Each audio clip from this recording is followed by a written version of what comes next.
Абай жолын оқымаған қазақ емес деген сөзді жиі естіген боларсыз. Олқылықтың орнын толтырамыз. Оқуға құштар мектеп жобасы аясында Түркістан қаласындағы ең үлкен Фараб кітапханасына келіп, тісіңізге батпаған, әлде уақыт таппаған кітапты сіздер үшін оқып береміз. Ендеше кеттік. Қазақ халқының тұтас тарихын, ұлы ақын, ойшыл, Абай өмірімен шебер суреттей білген Мұхтар Әуезовтің Абай жолы роман-эпопеясын мектебіміздің қазақ тілі мен әдебиет пәнінің мұғалімдері талдап көрсетеді.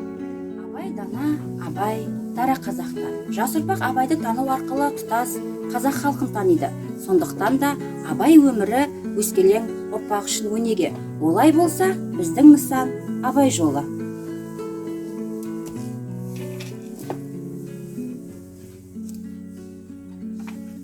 Төрт кітап, 26 тарау, 2 эпилог, 200 кейіпкері бар ауқымды шығарманы сіздерге 20 минутта талдауға талпынып көрейік. Назарларыңыз бізде болсын. Мұхтар атамызға деген құрметпен кеттік. Бірінші кітап. Қайтқанда.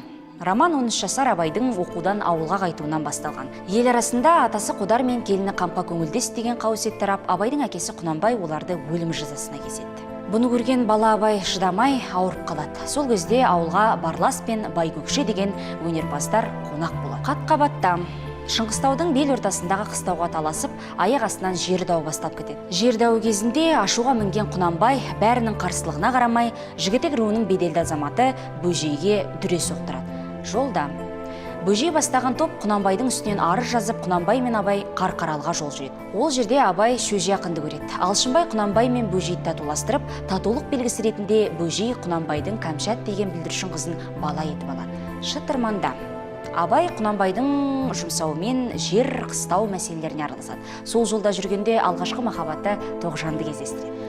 Осы арада Бөжейдің қолындағы кішкентай Кәмшат қыз қайтыс болып, соңынан Бөжейдің өзі де келместің кемесіне мінеді. Бірақ Құнанбайға арнайы хабаршы келмей, Құнанбай қатты ренжиді. Бел-белесте атақты Мұсағұл шайқасы болып, Құнанбай да Жігітек жағда жеңе алмай 3 күнде босқа шығынға ұшырайды. Құнанбайдың үстінен арыз жазылып, Чернов деген шенеунік Құнанбайды алып кетеді. Аға сұлтандықтан түсіп қалады. Алайда Құнанбай да оңай берілмей, майырды ішімдікке тойғызып, іс қағаздарды жағып жібереді. Досы Ербол Тоғжан мен Абайдың екінші кездесуін ұйымдастырып береді. Өрде Абай Тоғжанмен кездесіп жүргенде, анасы Ұлжан Абайға атастырып қойған Ділданың ауылына құдалыққа барады. Абай Бөжей асына ат салысып, ел татулығы үшін 3 күн тік тұрып қызмет етіп, барын салады және ағайынның ризашылық батасын алады. Абайдың өкінішіне қарай Тоғжанмен соңғы рет кездеседі. Қияда Абай 17 жаста әке атанып, Ақылбай туады. Ел шетіне жұт келіп, Абай халыққа қамқорлық көрсетеді. Көші-қон кезінде әжесі Зерек қатты сырқаттанып, қайтыс болады. Құнанбай Абайға болыс бол дейді. Бірақ Абай ағасы Тәкежанды ұсынып, Тәкежан болыс болады. Абайдың ұлы Әбдірахман туады. Екінші кітап. Тайғақта Құнанбай қажылыққа аттанады. Шешесі Ұлжан Абайға Ділданың жанына қайт дейді. Бірақ Абай мен Ербол Байшораның Бекей ауылына барып, сол жерде болашақ Әйгерім Шүкмәнді кездестіреді. Екеуі тіл табысады. Ұлжан Абайдың екінші әйел алуын құптамайды. Бірақ Абай Әйгерімге құда түседі.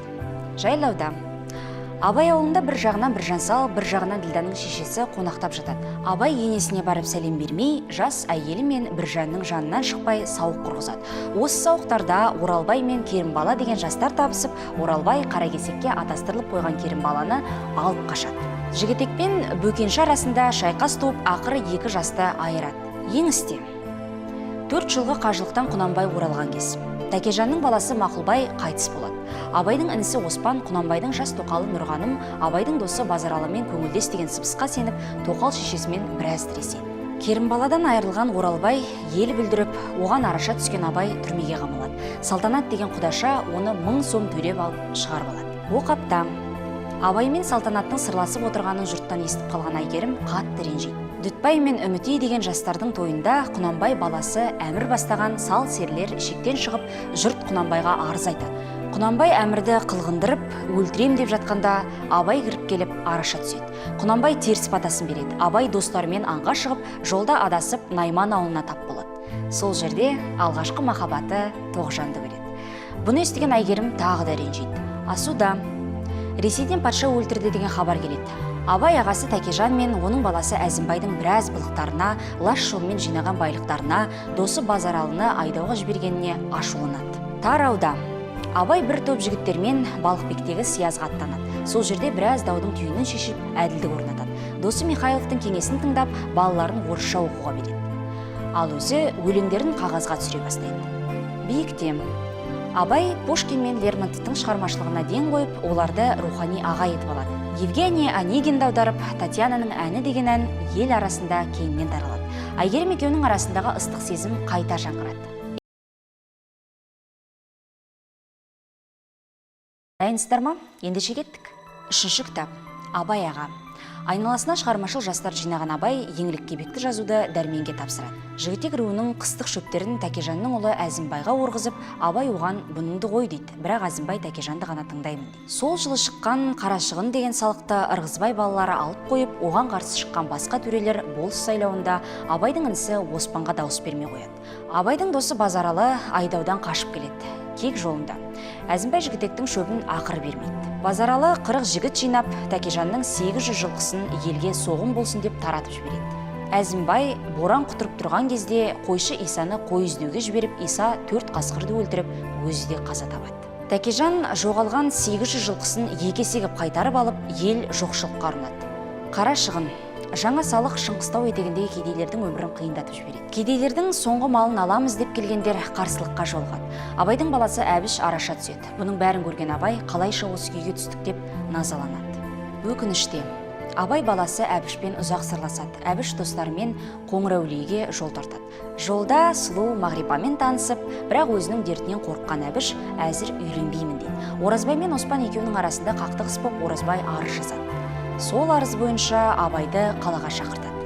Қақтығыста аяқ астынан Оспан қайтыс болады. Қазақ жеріне Ресейден көшкен орыстар келе бастайды. Әзімбай Базаралыға ерегісіп, жылқысына кедейлердің бидайын жегізеді.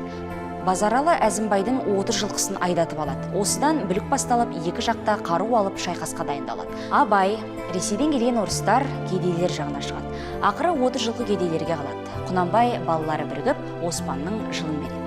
Қоршауда Оспанның жыл өткен соң Тәкежан мен Ысқақ Абайды шақырып, Оспанның жерін, малын, әйелдерін бөліске салады. Абай жерден де, малдан да, әйелден де бас тартады. Тағы да Оразбайдың арызының кесірінен Қарамолаға жол тартады. Ол жерде Жандаралмен жолығып, өзінің ақтығын дәлелдейді. Риза болған Жандарал Абайды сиязға төбе би қылып сайлап кетеді. Осыған дейін Абайға қарсы болған болыстар бірден Абайдың жағына шығады. 4-ші кітап. Түн түнекте. Семейде оба ауруы тарап, көп адам қайтыс болады. Обаның таралуына халықтың жаназаға жиналуы да әсер еткендіктен Абай Сармолла деген молдаға жаназаны азайту керек деп тапсырма береді. Бұған қарсы шыққандар Сармолланы өлтіріп кетеді. Абай өзін кінәлі сезінеді.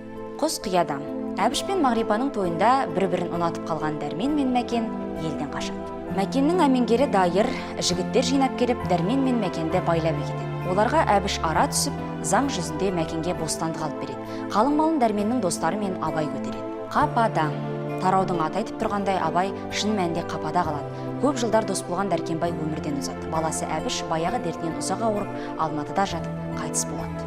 Абай өмірінде алғашқы рет ауыр соққы алғанда есеңгіреп қалады. Қастықта Тобықты мен Уақтан шыққан серке арасында жер дау басталады, бірақ Абай араласпайды. Тұщыкөлде тірес болады. Жер уақта қалып, Тобықты соғыс шығынын төлейді. Әзімхан деген төре санақ өткізеді. 20 күннен соң сайлау басталып, Абай сол кездегі болыстарды қайта сайлатпауға барымды салам дейді. Сәмен болыс Абай жатқан үйге 10 жігіт жіберіп қамшымен сабатады. Абайды ес-түссіз күйге өз ауылына келеді. Шайқаста Семейден Сейіт деген жігіт келеді. Ол Оразбайдың көршісі Айса деген досына барып көңіл көтереді. Сейіт Абайдың әндерін орындап жүргенін естіген Оразбай оны жазалайды. Сейіт Семейден 500 жігіт әкеліп Оразбай ауылын талқандап кетеді. Жауынан кегі қайтса да Абай бұған қуанбайды. Досы Павлов болашақта бұның бірі де болмайды деп Абайға оптимистік жол көрсетеді. Жұтта. Жұт десе нағыз жұт тарау. Абайдың ең жақын досы Ербол сүзек ауруынан көз жұмып, артынша Базаралы да мәңгілік кетті. Сенім артқан баласы Мағаш ұзақ ауырып, Абайдың қолын ұстап жатып жүріп кетеді. Бірінен соң бірі болған ауыр қайғыдан бас көтере алмай, Мағаштың 40 өткен күні ұлы Абай да мәңгілік мекеніне аттанады. Эпилог. Абай Жидебайда жатқан інісі Оспанның жанына жерленеді. Әйгерім зарланып жоқтау айтады.